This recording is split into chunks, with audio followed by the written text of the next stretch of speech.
Hello students, today we have to analyze the ellipse x square plus 5y square plus 4x equal to 1. First of all, how can we identify that whether it is an ellipse? Here there is a square term in both x and y and the coefficients are both positive. Therefore we can identify it is a circle or ellipse. Now to identify whether it is an ellipse or a circle, we have to rewrite combining the terms of x and terms of y and making it a perfect square. The coefficient of y was negative, y or x. Then we can rearrange it to be a hyperbola. We come across the hyperbola in the next sessions. Now we are going to rearrange the terms in x and y.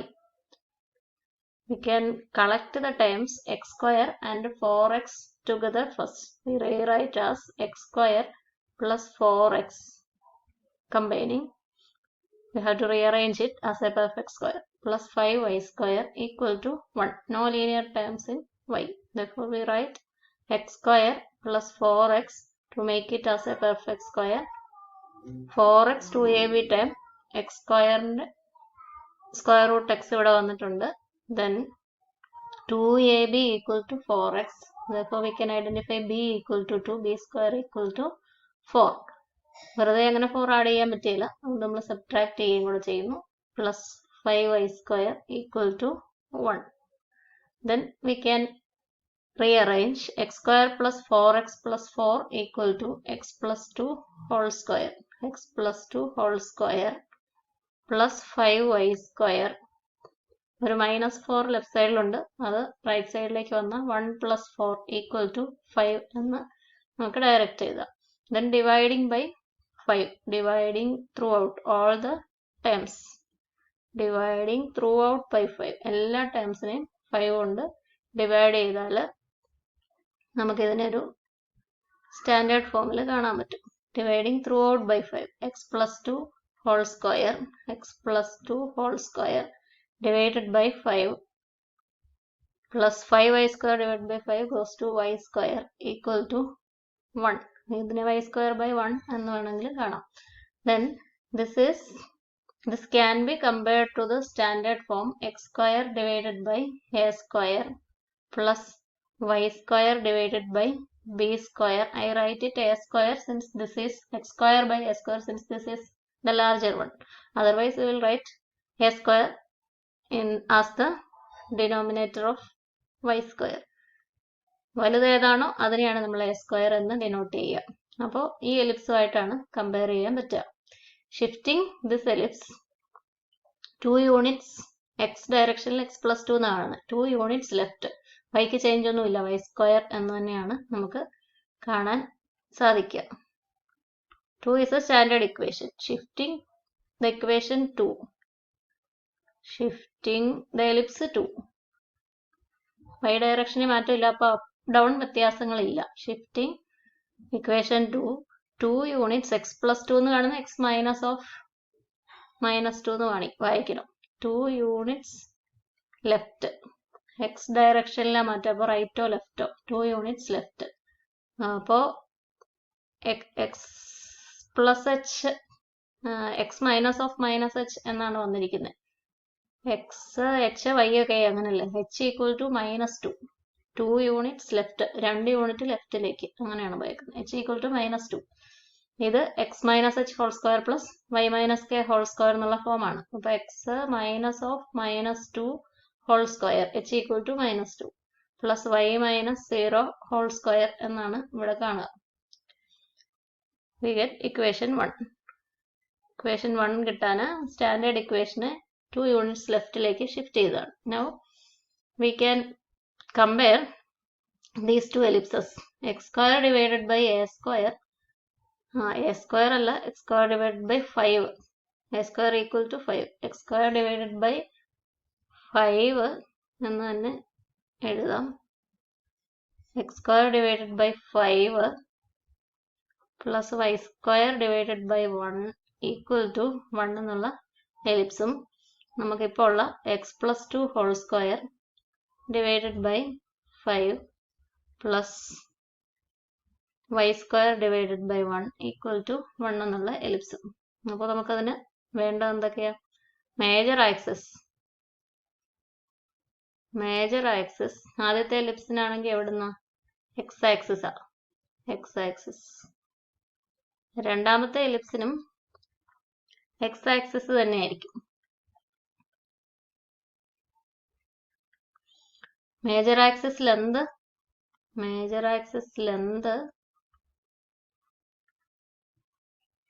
എന്തായിരിക്കും? വലുതാണ് major axis. അപ്പൊ എക്സിന്റെ താഴെയുള്ളത് വെച്ചാണ്. A square equal to 5, a equal to √5. Major axis length 2 × √5. Major axis ആണെങ്കിൽ √5. അതിനൊന്നും ellipses shift ചെയ്ത് മാറ്റി വെച്ചതേ ഉള്ളൂ. അതിവിടെയും വ്യത്യാസമൊന്നുമില്ല. രണ്ടാമത്തെ എലിപ്സിനും വ്യത്യാസമൊന്നുമില്ല. Then what about the center of the second equation? Second equation ആണ് a square equal to 5, b square equal to 1. Second ഇക്വേഷനിൽ അത് കൊടുത്ത് ആലോചിക്കുക. സെന്റർ ഓഫ് ദ എലിപ്സ് 0, 0 സാധാരണ രീതിയിലാണ്. അതെങ്ങോട്ട് മാറും? x goes to x plus 2. Then x plus 2 means x minus -2. Center of the new ellipse is -2. y-ക്ക് വ്യത്യാസമില്ല. -2, 0. Then what about the value c? c equal to root of a square minus b square. Root of a square equal to 5, b square equal to 1, √4 equal to 2. ഇവിടെയും c same value തന്നെയാണ്. c equal to 2. c വെച്ച് നമ്മൾ calculate ചെയ്തുകൊണ്ടിരുന്നത് എന്താ? ഫോസൈ x² 5 + y² 1 എന്നുള്ള standard equation ആണെങ്കിൽ foci equal to ± c0 ± 2, 0. It goes to എന്താ ചെയ്യുക? സെന്റർ എന്നാ സംഭവിച്ചെന്ന് നോക്കുക. 0യിൽ നിന്ന് -2, 0യിലേക്ക് പോയി. ലെഫ്റ്റിലേക്ക് 2 യൂണിറ്റ്, അതുകൊണ്ട് 2 സബ്ട്രാക്ട് ചെയ്യുക. അപ്പൊ 2, 0 എടുത്തിട്ട് y കോർഡിനേറ്റിന് വ്യത്യാസമില്ല. x കോർഡിനേറ്റിൽ നിന്ന് 2 സബ്ട്രാക്ട് ചെയ്യുക. 2, 0 എടുത്തിട്ട് സബ്ട്രാക്ട് ചെയ്യുമ്പോൾ 0, 0 എന്ന് കിട്ടും. ആൻഡ് -2, 0 എടുത്തിട്ട് y-ക്ക് വ്യത്യാസമില്ല. x-നെ സബ്ട്രാക്ട് ചെയ്യുമ്പോൾ -2, -2, -4, 0 എന്നാവും.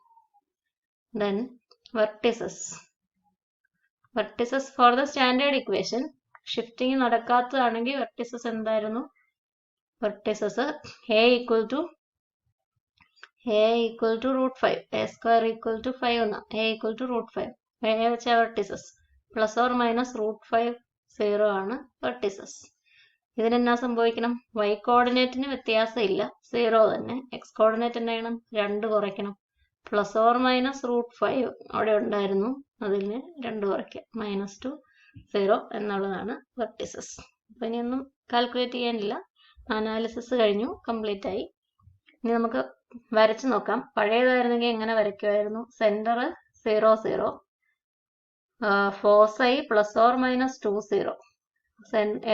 Major axis along the x axis. Centre ± 2, 0, 1, 2. Center 0, 0, foci ± 2, 0. This is F1, this is F2. Then vertices ± √5. √5 എന്ന് പറഞ്ഞാൽ 2 കഴിഞ്ഞ് കുറച്ചും കൂടെ. This is √5. This is V1, this is V2. Then intercept with the y axis. x 0 എടുത്താൽ മതി. y² = 1 എന്ന് കിട്ടും. അപ്പോൾ മൈനർ ആക്സിസിന്റെ n പോയിന്റ്സ് ഇവിടെ 1, 0യും -1, 0യും. This will be the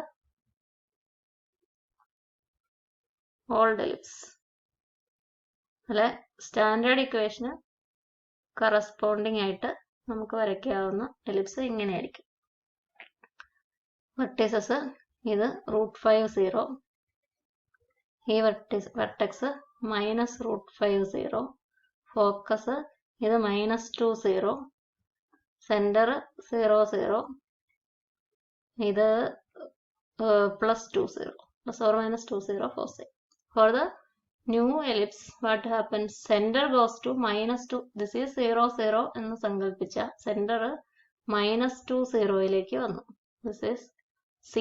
-2, 0യിലേക്ക് വന്നു. മേജർ ആക്സിസ് എല്ലാം x ആക്സിസ്. y മാറിയിട്ടില്ല. അപ്പൊ ഈ ഡയറക്ഷനിലെ ഈ എലിപ്സിനെ എടുത്ത് സെന്റർ ഇങ്ങോട്ടാക്കി. ഈ എലിപ്സിനെ എടുത്ത് നേരെ സെന്റർ -2, 0യിലേക്ക് കൊണ്ടുവച്ചു എന്നേ ഉള്ളൂ. ഈ സൈഡിലെ എക്സിലെ എക്സ് ഡയറക്ഷനിലെ ചേഞ്ച് ഉണ്ടായുള്ളൂ. അതുകൊണ്ട് മേജർ ആക്സിസ് എക്സ് ആക്സിസ് ആയിട്ട് തന്നെ നിൽക്കും. സെന്റർ -2 0. ഫോസൈ ഏതൊക്കെയാ? 0 0. ഇതാണ് നമ്മുടെ 0 0. ഇതാണ് ഒരു ഫോക്കസ്. അത് F2 ആയിട്ട് വരും. സെന്ററിന്റെ റൈറ്റ് സൈഡിലുള്ള. സെന്ററിന്റെ ലെഫ്റ്റ് സൈഡിലും 2 യൂണിറ്റ് മാറിയ ഫോസൈ. അപ്പോൾ സെന്റർ തന്നെ -2 ആണ്. -4 0 എന്നുള്ളതാണ് ഒന്നാമത്തെ ഫോക്കസ് F1. ലെഫ്റ്റ് സൈഡിലാണ് നമ്മൾ ഫസ്റ്റ് ആയിട്ട് പറയാം. ദെൻ √5 -2. √5 -2. √5 എന്ന് പറയുന്നത് 2 പോയിന്റ് ആയിരുന്നു. അത് കഴിഞ്ഞ് ഇത് നമ്മുടെ 0 0 ആണ്. √5 ന്ന് 2 കുറയ്ക്കുമ്പോൾ 0 0ക്ക് തൊട്ടടുത്തൊരു പോയിന്റ് ആണ്. ഇതാണ് √5 V2. √5 -2 x coordinate y coordinate 0. ഇതാണ് വെർട്ടെക്സ്. ഇനി √5 -2 അത് -2 പോയിന്റ് -4 പോയിന്റ് എന്ന് വരും. അപ്പൊ ഏകദേശം ഇവിടെ ആയിട്ട് വരും. -√5 -2 x coordinate y coordinate 0. This is vertex 1 V1 V2. അപ്പോൾ ഇതാണ് നമ്മളുടെ പുതിയ എലിപ്സ്. 0 0 ഫോക്കസ്. ഇതാണ് 0 0. F2 0 0. F2ന്റെ അടുത്താണ് 0 0 വരച്ചിരിക്കുന്നത്. V2ന്റെ കോർഡിനേറ്റ്സ് ഇതാണ്. അപ്പോൾ പഴയ എലിപ്സിനെ തന്നെ എടുത്ത് നമ്മൾ ഇങ്ങനെ മാറ്റി വെച്ചു. മൈനർ ആക്സിസ് പാരലൽ ടു -2 0 ആണ് സെന്റർ. സെന്ററിൽ കൂടെയാണ് മൈനർ ആക്സിസ് വരിക. Parallel to y axis. F2 0 0 ആണ് ശരിക്കും പറഞ്ഞാൽ y axis, original y axis. അപ്പോൾ ഇവിടെയാണ്. ഈ ഡിസ്റ്റൻസ് എന്ന് പറഞ്ഞാൽ 1 ആയിരിക്കും. പക്ഷേ ഈ പോയിന്റ് പറഞ്ഞാൽ അവിടുത്തെ x കോർഡിനേറ്റ് -2 അല്ലേ? -2 0 സെന്റർ. -2 1ഉം ഇത് -2 -1ഉം ആയിരിക്കും മൈനർ ആക്സിസിന്റെ എൻഡ് പോയിന്റ്സ്. മൈനർ ആക്സിസ് ആ ഷിഫ്റ്റ് ചെയ്യപ്പെട്ടത്. മേജർ ആക്സിസ് ഷിഫ്റ്റ് ചെയ്തില്ല. മേജർ ആക്സിസ് ഇത് വേണമെങ്കിൽ അവസാനം എഴുതാം നിങ്ങൾക്ക് ഈ കാര്യം. ബാക്കി ഫിഗർ വരച്ച് കഴിയുമ്പോഴാണ് ഈ കാര്യം കുറേ കൂടി ക്ലിയർ ആകുക. ഇതെല്ലാം വരച്ച് കഴിയുമ്പോൾ അറിയാം എങ്ങനെയാണ് ആക്സിസ് ഷിഫ്റ്റ് ആകുക എന്ന്. മേജർ ആക്സിസ് ശരിക്കും മാറ്റി വെച്ചെന്നേ ഉള്ളൂ. ലെന്ത് മാറ്റി വെച്ചെന്നേ ഉള്ളൂ. മുമ്പ് -√5 തുടങ്ങി √5 വരെയുള്ള പോയിന്റ്സിലായിരുന്നു. ഇപ്പൊ എന്താ? -√5 -2 √5 -2 വരെയാണ്. അപ്പോൾ ഇതാണ് നമ്മുടെ 0 0. ഒറിജിൻ ഇതാണ്. ആക്ച്വൽ ആയിട്ടുള്ള ആക്സിസ് ഇവിടെ മാർക്ക് ചെയ്യാം. ഇതാണ് ആക്ച്വൽ ആയിട്ടുള്ള y ആക്സിസ്. അപ്പം മേജർ ആക്സിസിന് change, major axis along x axis എന്നുള്ളതിന് ചേഞ്ച് ഉണ്ടായില്ല, ലെന്തിന് ചേഞ്ച് ഉണ്ടായി. മൈനർ ആക്സിസ് മാറ്റിവെച്ചു. മൈനർ ആക്സിസ് ഏതായിരുന്നു? y ആക്സിസ് x = 0 ആയിരുന്നു. അതിന് പകരം പുതിയതായിട്ട് മൈനർ ആക്സിസ് വന്നിരിക്കുന്നത് x = സെന്റർ -2 0 കൂടെ പാസ് ചെയ്യുന്ന വെർട്ടിക്കൽ ലൈൻ x = -2 ആണ് മൈനർ ആക്സിസ് വന്നത്. അപ്പൊ ഇതുപോലെ ഷിഫ്റ്റിങ്ങിലെ പ്രോബ്ലംസ് ഉണ്ട്. അപ്പോൾ ഇവിടെ ഷിഫ്റ്റിംഗ് ആണ് ശരിക്കും നടന്നത്. നമ്മൾ അത് ഇക്വേഷനെ റീറൈറ്റ് ചെയ്ത് ഷിഫ്റ്റിംഗ് എന്താണെന്ന് മനസ്സിലാക്കി. x+2² / 5 + y² / 1 = 1 എന്ന് കിട്ടി. അപ്പം x 2 യൂണിറ്റ്സ് ലെഫ്റ്റിലേക്ക്. ഇതിനെ വായിക്കേണ്ടത് x -2 എന്നാണ്. x - h² + y - k² എന്ന് എഴുതാനാണ് നമ്മൾ ശ്രമിക്കുന്നത്. x - h എന്ന് എഴുതണമെങ്കിൽ h = -2. Shifting x 2 units left. വൈക്ക് ഷിഫ്റ്റിംഗ് ഒന്നും സംഭവിച്ചില്ല. അപ്പൊ ആ ഷിഫ്റ്റിങ്ങിനനുസരിച്ച് 2 യൂണിറ്റ്സ് ലെഫ്റ്റ് എന്ന് പറയുമ്പോൾ എപ്പോഴും 2 കുറച്ചുകൊണ്ടിരിക്കണം. അപ്പോൾ സ്റ്റാൻഡേർഡ് ഫോമിൽ നിന്ന് ഓരോ അനാലിസിസിലും 2 കുറച്ചുകൊണ്ടിരുന്നാൽ നമുക്ക് സെന്റർ, ഫോസൈ, വെർട്ടിസസ് ഒക്കെ ഇവിടെ കിട്ടും. ഇവിടെ വൈക്ക് വ്യത്യാസം ഇല്ലാത്തത് കൊണ്ടാണ്. അപ്പൊ വൈയിലും ഇതുപോലെ ഒരു ഷിഫ്റ്റിംഗ് ഉണ്ടായിരുന്നെങ്കിൽ അതിനനുസരിച്ചുള്ള ചേഞ്ച് y കോർഡിനേറ്റിലും കൊടുക്കണമായിരുന്നു. അങ്ങനെ നമുക്ക് അനാലിസിസ് നടത്താമായിരുന്നു. അപ്പോൾ ഇനി ഷിഫ്റ്റിംഗ് എങ്ങനെയാണ് 2 യൂണിറ്റ്സ് ഡൗണെന്നോ 4 യൂണിറ്റ്സ് ലെഫ്റ്റ് എന്നോ ഒക്കെ രണ്ടും തന്നിട്ട് പുതിയ എലിപ്സിന്റെ ഇക്വേഷൻ കണ്ടുപിടിക്കാനൊക്കെ ക്വസ്റ്റ്യൻസ് ഉണ്ടാകാം. അപ്പൊ നിങ്ങളുടെ നോട്ട്സിൽ 2 പ്രോബ്ലംസ് ചെയ്തിട്ടുണ്ട്. നിങ്ങളത് നോക്കുക. സംശയങ്ങൾ എന്തെങ്കിലും ഉണ്ടെങ്കിൽ ഗ്രൂപ്പിലിടുക. അപ്പോൾ ആ പ്രോബ്ലംസ് ചെയ്തു തരാം. നോട്ട്സ് ഞാൻ നേരത്തെ ഒരു സെക്ഷനിൽ നോട്ട്സ് എലിപ്സുമായിട്ട് ബന്ധപ്പെട്ട ക്വസ്റ്റ്യൻസ് നോട്ട്സ് തന്നിട്ട് ചെയ്യാൻ പറഞ്ഞിട്ടുണ്ടായിരുന്നു. അപ്പോൾ ആ ക്വസ്റ്റ്യൻസ് നോക്കുക. അറ്റൻഡൻസ് കിട്ടാൻ വേണ്ടി ഉള്ള കാര്യങ്ങൾ നിങ്ങൾ ചെയ്തോണം. അസൈൻമെന്റ് സമയത്ത് സബ്മിറ്റ് ചെയ്യാത്തവർ ഒത്തിരി പേരുണ്ട്. അത് കൃത്യമായിട്ട് ചെയ്തില്ലെങ്കിൽ ആബ്സെന്റ് ആയിട്ട് മാർക്ക് ചെയ്യേണ്ടി വരും. ആ കാര്യവും കൂടി ശ്രദ്ധിക്കുക. Thank you.